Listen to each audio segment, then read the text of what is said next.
시대에 공자와 동시대를 살아간 한 현인 영객이라는 사람이 있었습니다. 어느 날 공자가 지나가다가 행색이 초라한 95세의 나이의 영객이를 만납니다. 공자는 낡은 가죽 옷을 입고 새끼줄을 두르고 검은 꿀을 뜯는 이 현인 영객이에게 물었습니다. 무슨 낙으로 살아가십니까? 이렇게 늙은 현인 영객이에게 물었을 때 대답을 합니다.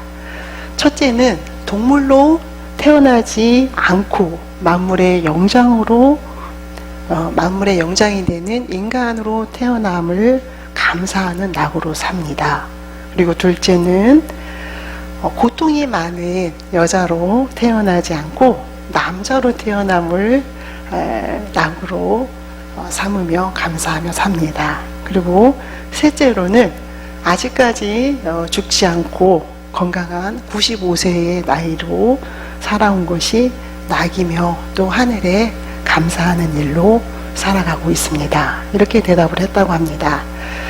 철학자 플라톤도 이와 비슷한 세 가지의 감사의 조건을 말했다는 것을 우리는 잘 알고 있습니다. 첫째로 하나님이 자기를 짐승으로 창조하지 않고 사람으로 창조한 것에 대한 감사, 또 야만인으로 태어나지 않고 그리스인으로 태어나게 해준 것에 대한 감사, 또 존경받는 철학자로 살 수 있어서 감사하는 삶을 살았다고 얘기를 합니다. 물론 민감하신 여러분들은 이 감사의 조건에 대해서 여러 가지 반론을 제기할 수도 있을 것입니다. 그러나 오늘 제가 드리고 싶은 얘기는 이렇게 감사의 조건들이 이들에게 있었다는 것. 그렇다면 우리에게는, 오늘을 사는 우리에게는 어떤 감사의 조건이 있을까? 중국의 현인 영객이처럼 또 철학자 플라톤처럼 세 가지의 감사의 조건을 헤아려 보라고 한다면 여러분들은 어떤 감사의 조건을 이야기할 수 있습니까? 이렇게 또 여러분에게 질문을 드리고 동시에 저는 그렇다면 각각 감사의 조건들이 있을 텐데 그 감사를 누구에게 하고 싶을까? 누구에게 감사를 하고 싶은가를 묻고 싶습니다. 물론 이 철학자도 그리고 중국의 현인도 하늘에 감사하는 그러한 감사의 대상을 이야기하고 있습니다. 우리는 교회 안에서 그리고 또 신앙 서적을 통해서 감사의 중요성에 관하여 혹은 구체적으로 예를 들면 감사의 일기를 씀으로 인해서 그 벌어지는 놀라운 아름다운 삶의 변화에 대해서 굉장히 익숙해 있습니다. 그리고 그런 중요성에 대해서 우리는 너무나도 많이 들어서 알고 있습니다. 그리고 또 그러한 현상에 대해서 우리는 대부분이 동의하는 생각들을 갖고 있습니다. 그렇다면은 우리는 우리의 삶의 현장에서 감사하는 삶이 얼마만큼이나 우리의 삶의 부분을 차지하고 있을까? 또 그 감사의 대상은 누구일까? 오늘 우리가 함께 읽은 성경의 본문은 예수님께서 예루살렘으로 가실 때에 사마리아와 갈릴리 접경, 사마리아와 갈릴리가 붙어있는 그 부분에서 10명의 나병 환자와 만나게 됩니다. 지금은 우리가 한센병이라고 부르는 이 나병은 나병의 그 나균이 침투해서 연골 조직을 파괴시키는 병이라고 합니다.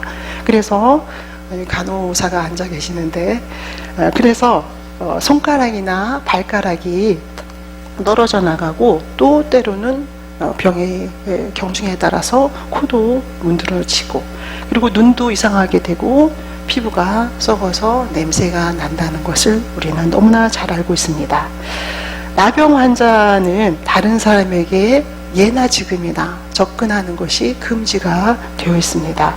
그래서 10명의 오늘 성서에 등장하는 10명의 나병 환자들이 예수님을 만났을 때 예수님 가까이에서보다는 예수님과 멀리 떨어져 있는 그 상태에서 예수님을 향해서 크게 소리를 외칩니다. 예수 선생님이여 우리를 불쌍히 여겨주소, 이렇게 외치고 있습니다. 이 나병 환자들은 사실은 성대의 연골도 상하기 때문에 목소리를 내는 데에도 그렇게 쉬운 일은 아니라고들 합니다. 그런데 그들이 10명의 나병 환자들이, 10명의 그 한센병을 가진 환자들이 목소리를 모아서, 소리를 모아서 예수 선생님이여 우리를 불쌍히 여기소서, 이렇게 외치고 있습니다. 그들의 외침에는 우리가 깊이 생각하지 않아도 그들의 외침에는 그들의 아픔과 또 고통과 한이 서려 있다는 것을 느낄 수가 있습니다. 예수 선생이여 우리를 불쌍히 여겨 주십시오. 예수 에피스타타, 그다음에 엘레이온 헤마스. 히브리어 아니 헬라어를 빨리 읽기가 어렵네요. 엘레이손 헤마스, 우리를 불쌍히 여겨 주소서, 이렇게 얘기하고 있습니다. 예수 선생이여 라고 표현하고 있는, 이들이 선생이라고 표현하고 있는 에피스타타라는 단어는 예사롭지 않고 특별한 단어라고 합니다. 선생이라는 말을 쓰는 표현, 선생님이라는 표현에는 두 가지의 단어가 있다고 합니다. 디다스칼로스와 그리고 에피스타테스라는 이 두 단어가 있는데, 일반적으로 선생님이라는, 일반적인 선생님을 일컬을 때는 디다스칼로스라는 단어를 쓴다고 합니다. 당시 일반적인 그런 사람들이 예수님을 불렀을 때에도, 예수님을 호칭할 때에도 쓴 단어는 디다스칼로스라는 단어였다고 합니다.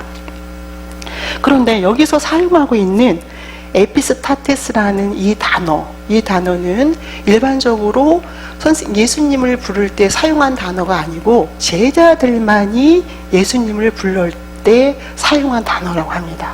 그리고 오늘 본문에 10명의 나병 환자들이 예수님을 부를 때, 예수님의 제자들이 예수님을 부를 때 사용한 이 단어를 사용하고 있습니다.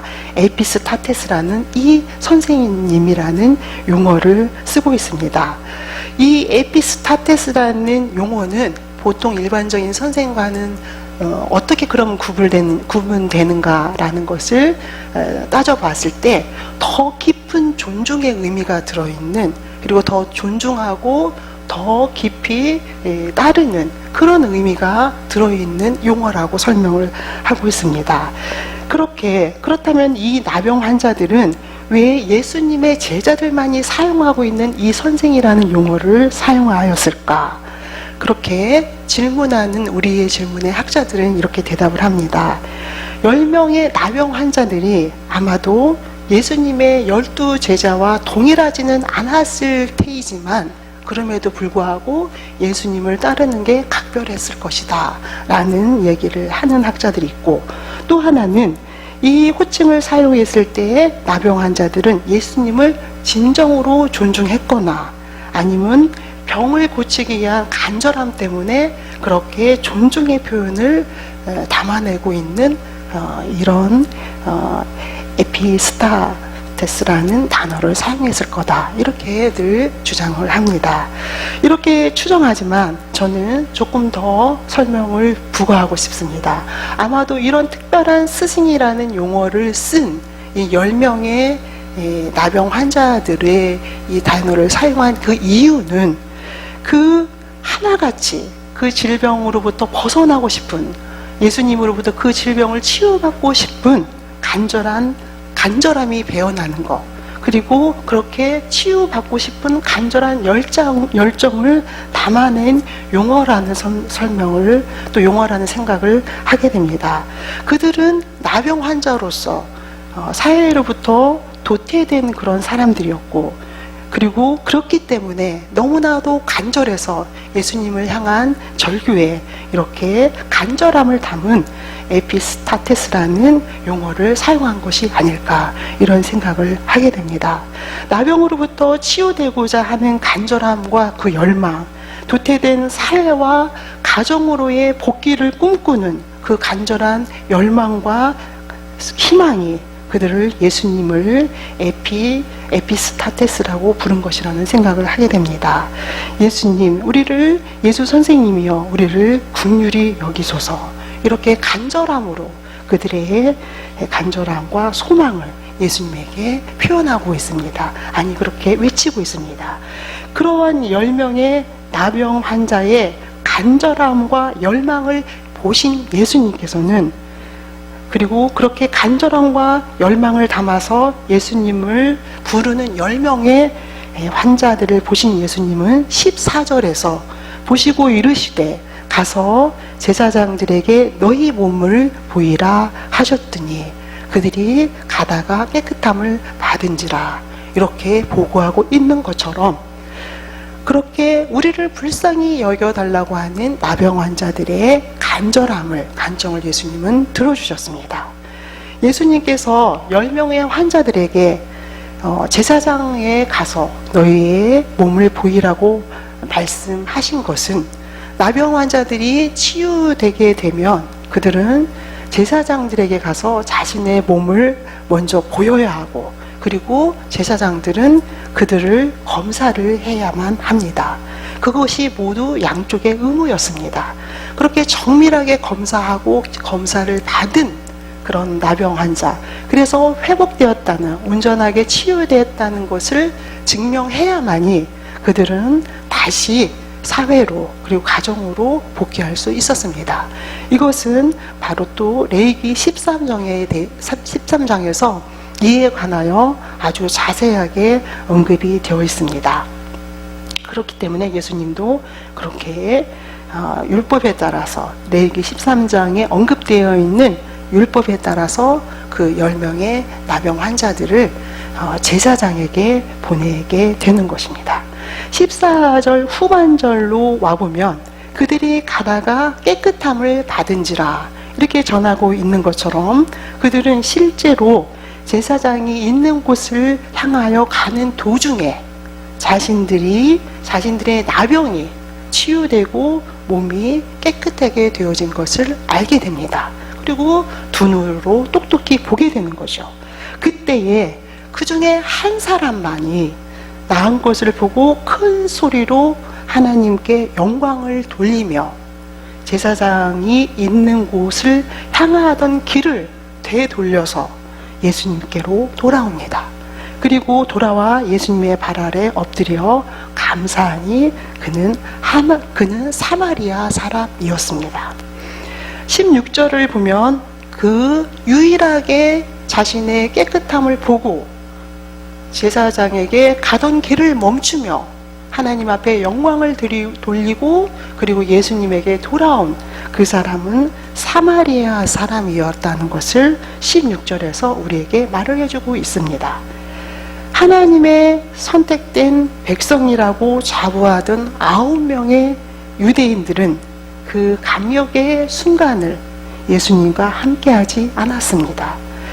하나님의 선택된 백성에서 제외된, 그리고 멸시받고 천대받았던 사마리아인, 오늘 주일학교 설교에서 우리 원 선생님이 설명해 준 그 사마리아인 한 사람만이 예수님을 찾아와서 감사를 드렸습니다. 그런 사마리아인을 향하여 예수님은 이렇게 말씀을 하고 있습니다. 10사람이 다 깨끗함을 받지 않았느냐? 그 9사람은 어디에 있느냐? 오직 한 사람만이 예수님께 돌아와 예수님의 발 아래 엎드렸습니다. 그리고 제사장에게 가라는 그 10명이 제사장에게 가서 너에게 깨끗함을 보이라고 한, 그래서 10명이 같이 출발했지만 그러나 다시 돌아와서 예수님에게 감사한 사람은 딱 한 사람, 사마리아인 뿐이었습니다. 그러한 사마리아인에게 예수님은 그 9은 어디 있느냐라고 묻고 있습니다. 사랑하는 성도 여러분, 여러분은 이 10명의 그 사람들 중에 어디 부류에 속합니까? 예수님은 왜 그 9은 어디 있느냐고 묻고 있는 것일까? 예수님은 그 어렵고 힘든 환자들을 치유해 주시고 나서 다시 돌아오지 않는 9명에 대하여 섭섭한 마음을 가진 것일까? 당시 사람들은 나병을 병 중에서 가장 두려운 병으로 여겼고, 한번 걸리면 정결해질 때까지, 정결해지는 것도 쉽지 않지만 정결해질 때까지 사회로부터 격리되어서 고립된 생활을 해야 했습니다. 정결하게 된다는 것, 그리고 깨끗하게 된다는 것은 사회로의 복귀를 의미하고, 그리고 그렇게 그립고 사랑했던 가족에게로 복귀를 의미합니다. 정상적인 생활을 허락받는 것을 의미하고, 또 새로운 삶을 시작하는 것을 허락받는, 무엇과도 바꿀 수 없는 그런 기쁜 소식이었습니다. 그런 기쁨에 쌓인 그런 10명의 이제는 더 이상 환자가 아닌 그 사람들이 9은 그 삶의 현장으로 사라져 버렸고, 한 사람이 예수님에게 다가왔습니다. 그 사람들을 보시고 9은 어디에 있느냐라고 묻는 예수님을 보면서, 예수님은 그 9에 대해서 섭섭한 마음을 가진 것일까? 우리는, 예수님이 아닌 우리는, 사람인 우리는 그렇게 살아가져 가버린 그 9을 충분히 이해할 수 있습니다. 충분히 이해할 수 있을 것 같습니다. 그들 중에 어떤 사람은 그 고통을 이겨내기 위해서 너무나도 많은 수고와 그리고 재산을 탕진하며 또 노력을 기울였을 것입니다.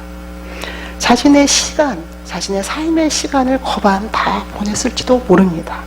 그래서 그렇게 선생님이라고 불렀던 에피스타트라는 표현이 말해주듯이, 그는 열정을 다해서, 노력을 다해서 그 치유를 위해서는 무슨 일이라도 할 수 있었던 그런 삶이었을지도 모릅니다. 그렇기 때문에 이렇게 치유된 그 순간에, 그 감격스러운 놀라운 순간에 내가 모든 열정과 돈과 시간과 마음을 다해서 이 치유를 위해 수고했던 것처럼 내 병은 나을 때가 되어서 나았을 것이야, 이렇게 생각하는 사람이 있을 수도 있습니다. 감사는 자신의 몫이라고 말하는 사람이 있을 수도 있습니다. 그래서 그는 예수님에게로 오지 않았는지 모릅니다. 또 어떤 사람은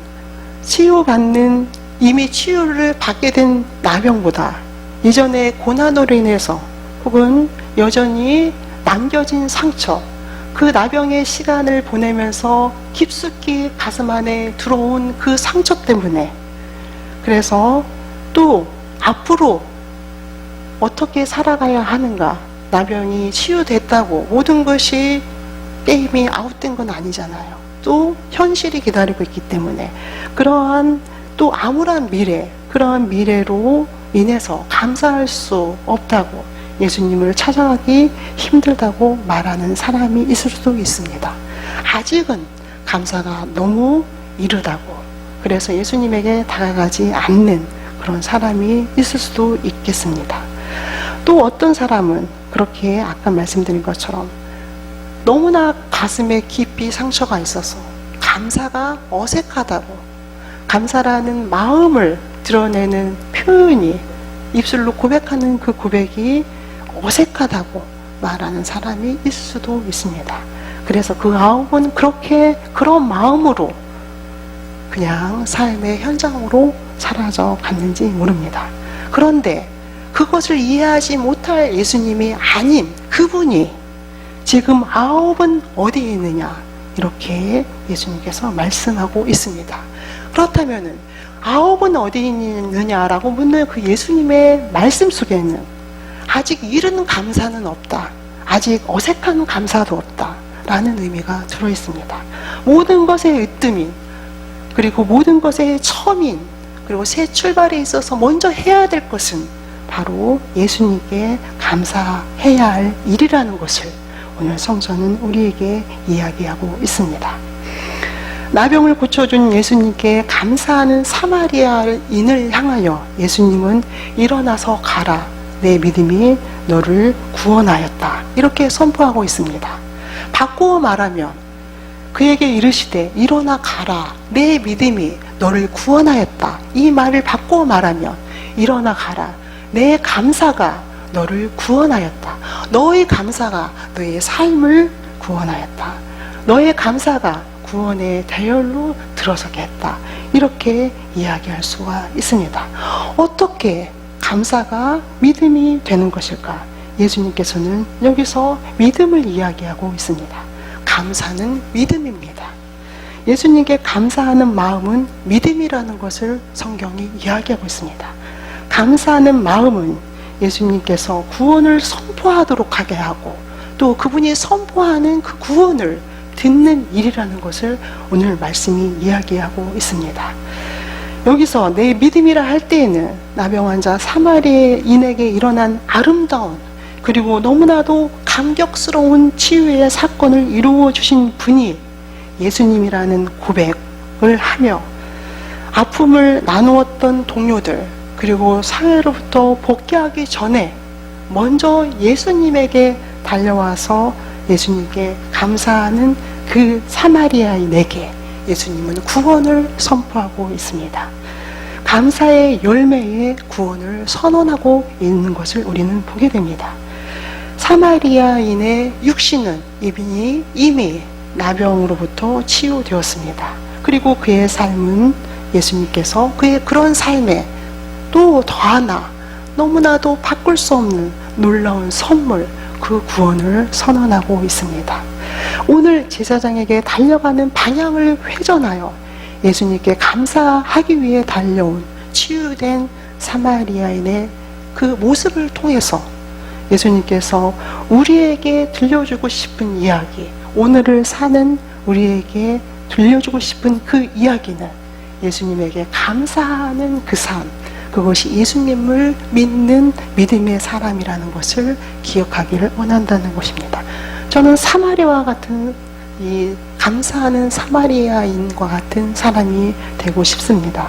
우리 안에 일어나는 아름다운 사건들, 그 사건의 주인 되신 분이 예수님이라는 것을 인정하는 사람, 그래서 그렇게 감사하는 삶을 살고 싶습니다.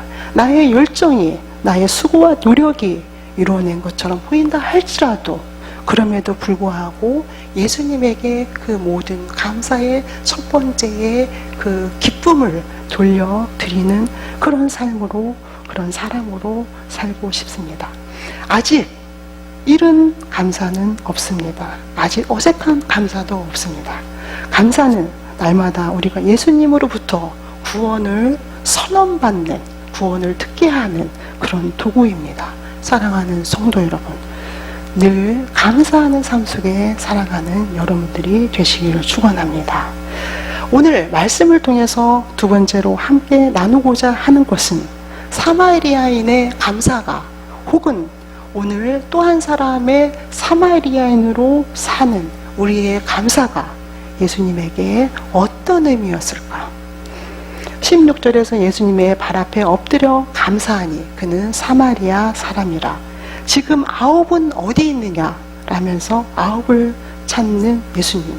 그 예수님을 보면서 혹시 여러분들은 사마리아인의 감사에 매우 적극적이면서 동시에 또 감사하지 못하는 그 아홉을 향한 예수님의 어떤 집착, 또 지나친 관심처럼 보이는 모습을 여러분들 읽을 수 있습니까? 그에게 이르시되, 사마리인에게 그에게 이르시되 일어나 가라, 내 믿음이 너를 구원하였다 하시더라.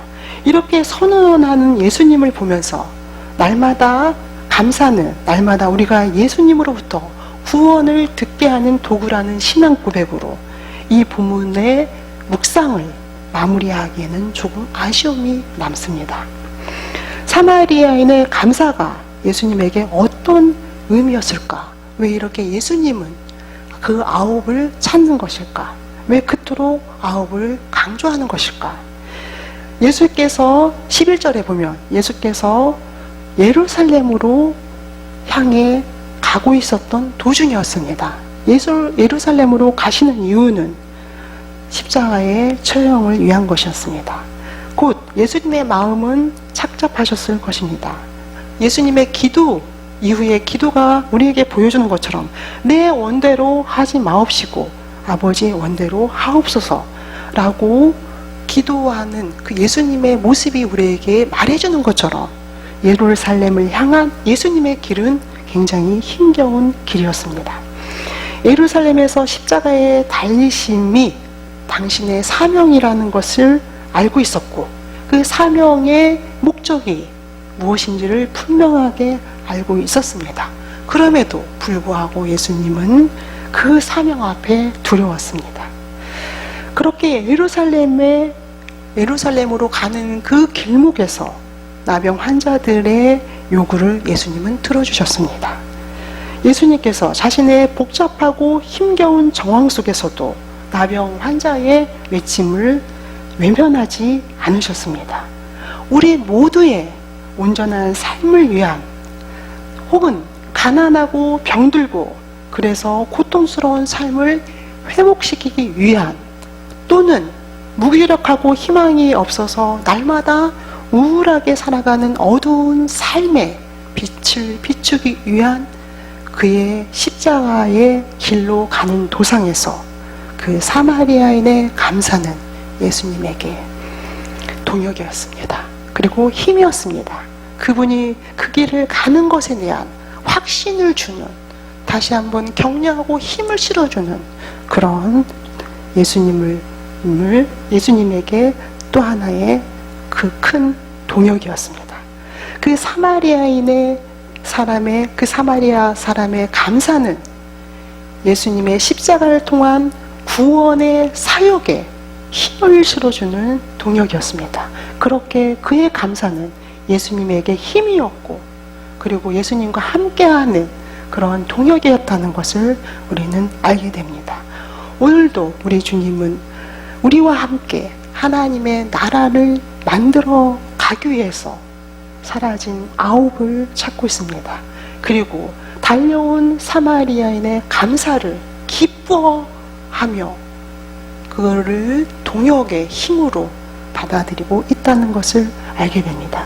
사랑하는 성도 여러분, 감사는 여러분들을 살리고 또 예수님의 사역에 동역하는 그러한 힘이라는 것을 기억할 수 있는 여러분이 되시기를 축원합니다. 기도하시겠습니다.